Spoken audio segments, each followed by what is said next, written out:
Welcome everyone. My name is Syed Areesh Ahmad and I am an Associate Professor in University of Delhi, Ramjas College, Department of Political Science. I want to begin by first of all thanking JNU HRDC and Professor Sanjay Bharadwaj for giving me this opportunity. The topic of my presentation today is Democracy and its Critique in Classical Greek Political Philosophy. Democracy in modern times is taken for granted, but in antiquity it was an essentially contested concept. Different thinkers and philosophers had very different opinions about democracy. Let me first of all begin by tracing its etymology. Democracy is comprised of two words, demos and kratos. Demos means people and kratos means power. So literally speaking, the word democracy can be translated as the power of the people. The origins of the word are shrouded in mystery, of course. We are talking about classical antiquity, but most scholars agree that it was Aeschylus who in 470 BC used the term democracy for the first time in the sense that we use it today. The idea of democracy is very old, and the first references that we get about democracy is in Greek epics. Homer, for example, who was perhaps the most renowned Greek poet, wrote his famous epics, the Iliad and the Odyssey. And recent scholarship is very divided about what the perspective of Homer was on democracy. One opinion has it that he was a staunch supporter of aristocracy. And the other opinion, which is something that I want to discuss in brief today, believes that Homer was actually a bard of democracy, just like Shakespeare was a bard of Avon. So why do we have these conflicting opinions about democracy? That is the question. And why is it that in the period of classical antiquity in Greece, democracy was not easily acceptable to everyone? For example, there is an anecdote in Homer's famous epic, the Iliad, where Emperor Agamemnon, who was the Greek emperor and the Greek armies were laying siege on the city of Troy, he was called to an assembly of people. And the assembly was called by the war hero Achilles. But Achilles was not the emperor and he did not have any authority to summon the assembly. But in the writings of Homer, we find that early Greek society was very democratic and even emperors had to abide by certain norms and procedures. Now, there is obviously a contending point of view. For example, some scholars believe, for example, Upton Sinclair, he has an entirely different reading about Homer. He believes that Homer was nothing more than a class propagandist, and in reality, he wanted to suppress the rebellions and the feelings of revolt that was simmering in Greek society, and the Iliad and the Odyssey were merely tools for that purpose. I want to bring your attention to one further point, just for the sake of clarification. In India, we have our great epics like the Mahabharata and the Ramayana, which serve many functions. Apart from the rich mythology, they also serve as exemplars of moral values, and in many ways they also put a limitation on the powers of the state. In the same manner, the Greeks also had a rich culture and a rich mythology, and there were many important sages, poets, and philosophers, and Homer is perhaps the foremost of them all. We also have other people like Pindar, Aeschylus, and others. The point in brief that I want to make is that democracy was a contested concept. It was not so readily acceptable to all as it is today in the modern world, where we cherish it as a value and where every ideology from left to right embraces it. I want to just talk about one more important leader of early Greece whose contribution to the idea of democracy is perhaps remembered even today. His name was Pericles, and he's remembered today for his famous funeral oration. Pericles' speech is perhaps one of the best that was ever delivered. And in his speech, he said that Greek democracy is best characterized by the phrase happy versatility. What do we mean by happy versatility? Happy versatility means that there was a direct form of democracy where no expertise was required, where a citizen could be a magistrate or a judge or a farmer or a general, and all of this was decided by a draw of lots. So this nature of Greek democracy was the context in which the great intellectual powerhouses of Greek philosophy like Socrates, Plato, and Aristotle responded to. Let me begin by giving you a brief description of Athenian democracy, its institutions, and its organization. I think a brief familiarity with these issues is necessary before we move on to its critique and to the thought of Socrates, Plato, and Aristotle on the subject. The most important institution of early Greek democracy was obviously the polis, or the city-state. And within the city-state, there were many different institutions that were organized. For example, the ecclesia, which was the general assembly of all citizens. And then there were the courts, the magistracies, and the bullae. All of these institutions were comprised of people who were citizens of Athens, and Athens universally is acknowledged as the birthplace of democracy. Now, there are certain characteristics of Athenian democracy that we must take note of. For example, it was based on limited franchise. Only 10 to 20% of the entire population ever really participated in the democratic process. And it was based on the exclusion of women, slaves, and metics. Metics were foreign nationals, people who belonged to other city-states but were resident in Athens. They were never granted citizenship rights.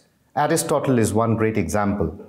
He was not born in Athens and he could never become a citizen. The other very problematic feature of early Greek democracy was that it was based on the institution of slavery. And democracy needed citizens to participate actively, and for that, what was required was ample leisure. And this leisure, or free time, in other words, was provided by an army of slaves, which took care of everything from household work to commercial and business establishments. And this left a small minority of propertied Greek male the time and leisure to participate in the discussions of the ecclesia and to legislate and to also hold offices of the state. So it is absolutely clear that the nature of Greek democracy was based on limited franchise and it was based on exclusion. However, everything was not bad. We must also look at some of its positive features. For example, the experience of citizenship was very intimate and immediate. And a citizen of Greek democracy, for example, a citizen of Athens, had to devote a lot of time and energy to the affairs of the state. It was a full-time job, so to say. When we compare this with modern democracies, which are representative in nature, we find that our engagement with democracy, with issues of governance, is fairly limited, and it normally ends with voting every 5 years.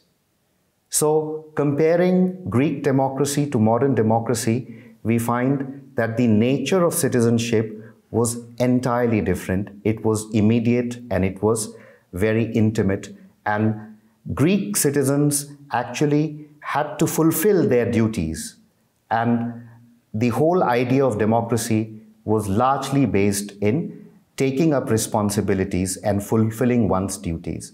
That is not the case in modern democracies, as we all know. For example, let me cite Benjamin Constant, who was a very reputed scholar of the French Revolution, a historian of the French Revolution, and he makes this point very clearly, that modern democracies and the idea of liberty that obtains in modern democracies is largely based on individual freedom. Whereas when we compare it to Greek democracy, the idea of freedom was always collective. Individual freedoms were not so important. Individual lives were regulated by laws and customs, but the whole community participated in governance and in decision making, and that is one major difference between Greek democracy and modern democracy. Now, what we need to understand is that the philosophical challenge to the idea of democracy came with the death of Socrates. The major challenge to democracy in the world of philosophy arose with the trial and death of Socrates. Socrates, who was perhaps the most influential thinkers of all times, he was an intellectual powerhouse, and he was tragically accused of corrupting the youth and innovating in religion in the city of Athens, his beloved city of Athens, where he preached and he talked to young people and he told them how to live an examined life. Socrates was accused of these charges and he was found guilty.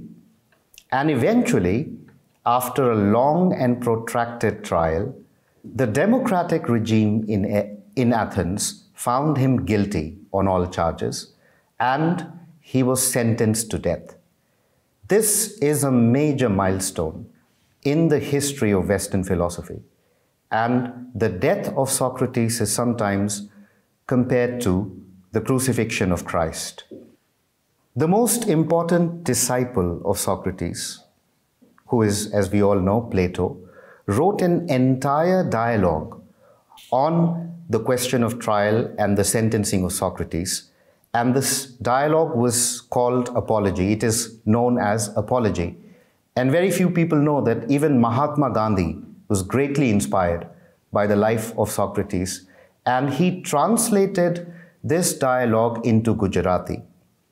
The life of Socrates was devoted to reason.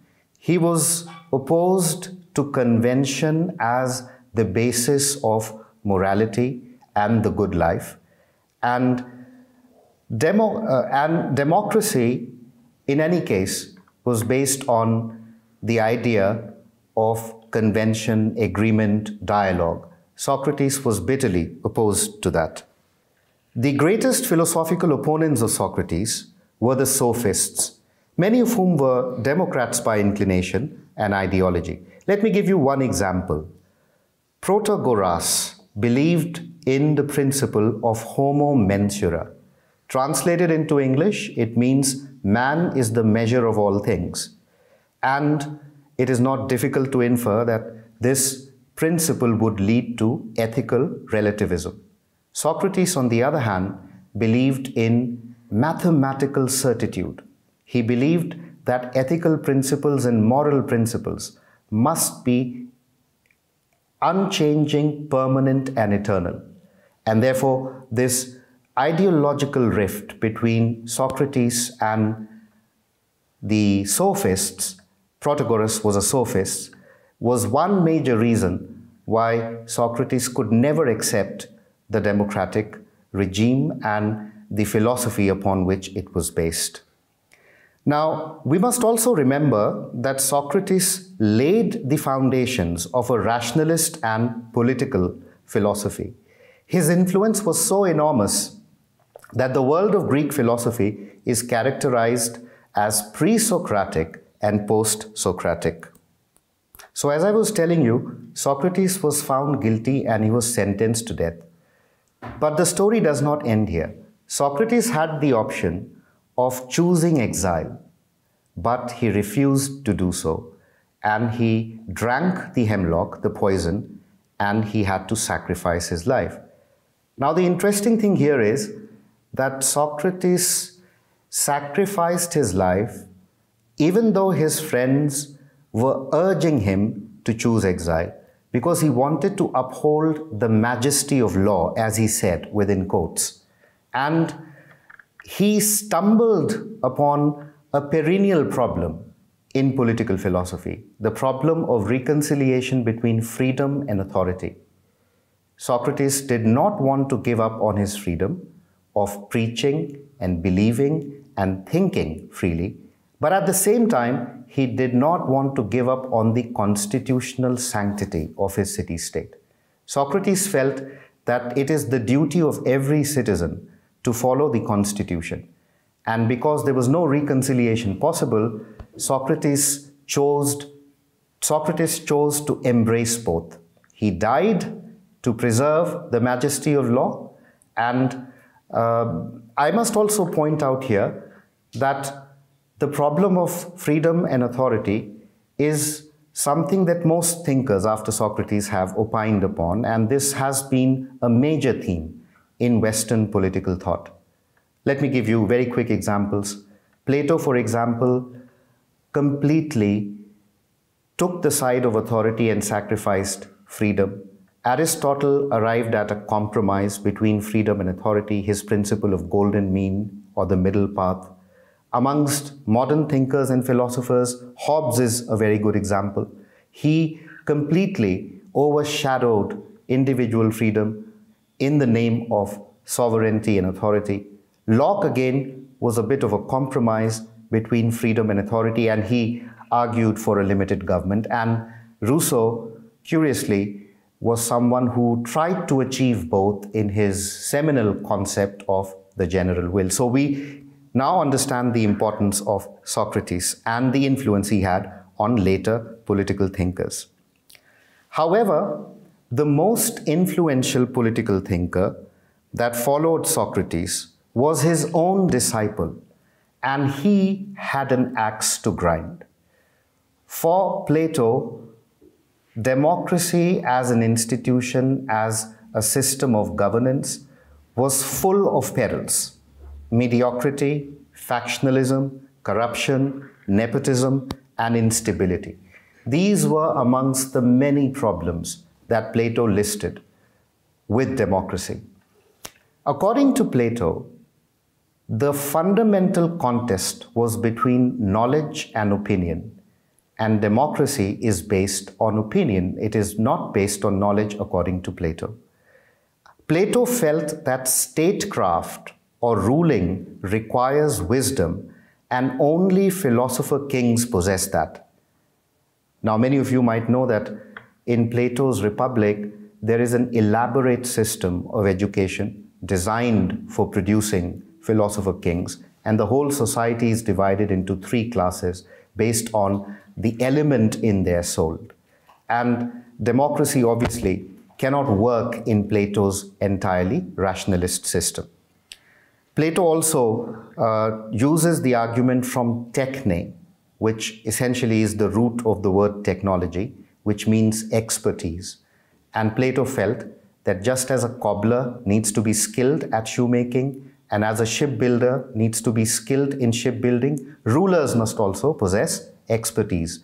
And this is obviously not possible in a democracy which is based on majorities and numbers.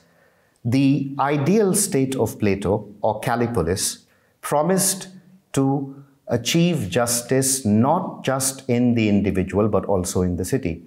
And I might also add here that it was an old Greek belief drawn from their epics and their poets that there is a harmony and balance in the universe. And once the universe is organized according to just principles, the individual, the city, and the universe are all in sync. Before I move on to Aristotle, let me finally add one small note of criticism. Because of Plato's uncompromising rationalism and because of his belief in a meritocracy, which perhaps also required censorship and a certain kind of education, he gathered many critics, and the most notable of them all is Karl Popper, who in a famous book, Open Society and Its Enemies, characterized Plato as the precursor of authoritarian regimes. Finally, we come to Aristotle, who was again a disciple of Plato and who was perhaps a little more accommodative of democracy. I will use a phrase which captures this sentiment in the best possible manner, and that is, Aristotle believed in the wisdom of the multitude. According to Aristotle, the rule of laws is always better than the rule of men. And Plato's philosopher kings, no matter how educated or how virtuous they might have been, they were not under any check and balance. There was no constitution to limit their powers. And that is why Aristotle captured this dilemma in a momentous phrase of his: who will guard the guardians? And the methodology of Aristotle is also something that must be taken note of. He was very empirically rooted. He was scientifically trained. His father was a medical practitioner, and he was much more pragmatic than either Socrates or Plato. And because of his training and because of his methodology, Aristotle preferred what is now called as the principle of the golden mean. He eschewed extremities on all sides. And that is why his best practicable state, which is also known as the polity, was essentially a mixing of different constitutional principles. And it is here where Aristotle is able to find a space for democratic aspirations. And he believes that the polity is essentially an admixture of oligarchy and democracy. And this tells us that according to Aristotle, the opinion of people also has a place, and democracy must be accommodated in some form or the other. Finally, I must comment on the eclipse of the polis. It is somewhat tragic that the great Greek philosophers, Socrates, Plato, and Aristotle, were theorizing about a political institution which was already in its last phase. The polis, or the city-state, was dying, and the rise of Alexander was the final nail in its coffin.